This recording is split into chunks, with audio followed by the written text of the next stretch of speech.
Tonight, on Smash Center, the first week of fights is finished, the results are in, and we're here to bring you all the action right now.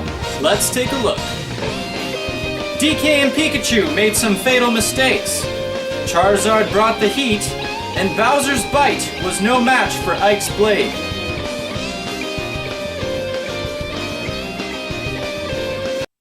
The tournament got off to an exciting start when Marth of the blue team met Peach of the red team at Final Destination this past Monday. The fight got off to a good start until Peach made a costly mistake, resulting in the first self-destruct of the tournament just 20 seconds into her first match. And that might have had something to do with her not being entirely focused on the match. You can see from her tweets before the match, she may have been more concerned with shoes than success, saying, "If I win, gonna buy some new shoes. If I lose, gonna buy some new shoes." #Rebel. Whereas Marth was found writing things such as, "I wish my opponent the best of luck, though I will not spare her the tip of my blade." Perhaps more intent on bringing the blue team to victory. Marth would go on to win that fight, bringing an end to Monday's first Bracket 1 match. Coming to you now from our official Smash Center studio, we're excited to bring you our continued coverage of the 2012 Super Smash Bros. Championship. And I don't know about you, but I'm particularly happy to be in this new studio. I mean, it's a shame that the old one burnt down in that definite freak accident, but we got the check and we were able to get this new studio. Actually, we had some leftover money to get some Falcon Punch, the official drink of the Super Smash Bros. Championship. Falcon Punch. A fistful of fruity flavor in your face. So while the blue team did well to secure that opening victory, the rest of their Bracket 1 fights didn't go quite as well for them. Pikachu seemed to have a hard time finding that spark in his match, resulting in 2 embarrassing self-destructs. An incredibly impressive feat, given that he hasn't even learned that move, and even the Pokemon that do can only pull it off once per match. Ganondorf ran into more Pokemon problems in his fight against Jigglypuff. Unable to dodge, her persistent side smashes resulting in another win for the red team. And the red team continued their success when Sheik, while doing well against Captain Falcon, suffered a fate worse than death.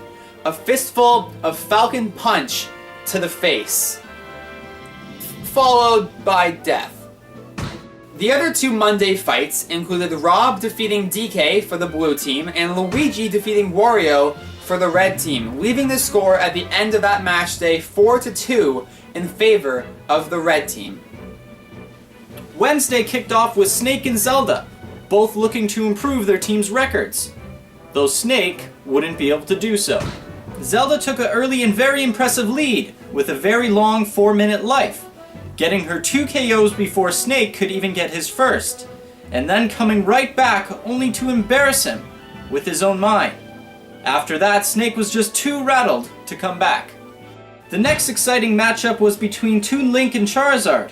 Toon Link got off to an early lead and would hold on to it late into the match, until Charizard finally got fired up and started using his newest move, Heat Wave, a move he had replaced his older attack Leer with. But Toon Link's defense was low enough at that point. I guess you could say that by the end of the fight, Toon Link just couldn't stand the heat. One could say that Charizard's attacks were super effective. The next fight was between Bowser and Ike, and that match just didn't go well for Bowser, with Ike opening with a flawless first KO, and from then on, completely dominating the match. Ike only asks one thing of his opponents, and yet somehow Bowser still managed to fail to prepare himself. I guess Bowser may have had no friends to fight for. Either way, I don't think he'll get any sympathy from Ike. Ness and Lucas fought a close fight, though it would be Lucas who would win and ultimately send Ness crying home to his mother. Oh, PK burn! The final fight of the day was between Olympians Mario and Sonic, a fight that would again go in the favor of the red team, with Mario taking home the gold. Overall, not a good day for the blue team, and though we tried to get manager Dave Kerr's comments on the day's matches, we couldn't quite seem to get him on camera. There he is. Dave! Manager of the blue team. What happened in today's matches? What happened? I don't. Moving on. Friday's Bracket 3 fights brought the best of both teams in 3 of the most intense fights we've seen in this tournament so far.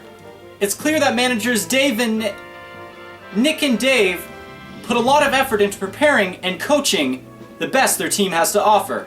The first Bracket 3 fight between Lucario and Link was perhaps the closest match of the week, with both characters exchanging blows back and forth, fighting very evenly until at the very end, when it appeared as though Link had won, celebrating a little too early, allowing Blue Team member Lucario the chance to come back and take a spectacular win for the Blue Team. Not sure how spectacular that could have been, when it was only your 3rd victory of the week, but good for them. Wow, trying to stay impartial here. Moving on to the Wolf versus Pit fight. Pit flew out to an early lead, and though the fight was on, it looked as though Wolf just wasn't ready yet. Though Wolf did get some good hits in, the intimidating strength and warrior-like form of Pit was just too much for the space pilot to handle. And last but certainly not least, the all too important final fight of the week was between Fox and Falco. These two longtime colleagues and rivals have fought side by side and against each other many times in the past. And that showed in their match, through their knowledge of each other's strategies and fight styles. The fight was very close, until Fox made a bad move upon recovery, on which Falco was able to capitalize. And that late in the match, Falco's lead was too much for Fox to be able to come back from. And that means at the end of the week, the red team will take 11 of the 14 wins, the blue team only 3. A steep climb for manager Dave Kerr and his blue team, but the tournament has just begun. With round 1 now completed, the fighters will be taking next week off, but continue to tune in Monday and Wednesday for exclusive interviews, character profiles, and expert advice.